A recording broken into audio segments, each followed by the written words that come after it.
చాలామంది విశ్వాసులు అనుకున్నది ఏంటంటే, వాళ్ళకి ఏదైనా దెబ్బ తగిలితే, అపాయం కలిగితే, కష్టం వస్తే, నష్టం వస్తే మొట్టమొదట ఏం చెప్పుకుంటారు?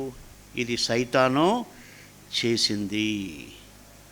ఒక దెబ్బ నాకు తగిలిందంటే మనం ఏమనుకుంటాం వెంటనే? ఇది సైతాను చేసింది.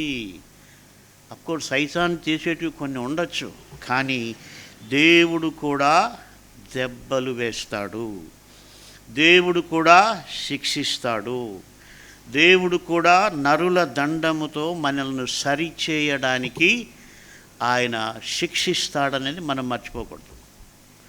అందుకొరకే మనకు శిక్ష కలిగినప్పుడు, ఒక అనారోగ్యం వచ్చినప్పుడు, ఒక బాధ కలిగినప్పుడు, మనల్ని ఇబ్బంది పెట్టే పరిస్థితి మనకు ఎదురైనప్పుడు మనం ఒకసారి పరిశీలించుకోవాలి. నేను ఎక్కడైనా దేవునికి ఇష్టం కాని దాన్ని చేస్తున్నానా, మాట్లాడుతున్నానా, ఆలోచిస్తున్నానా అన్నది మనం పరిశీలన చేసుకోవాలి.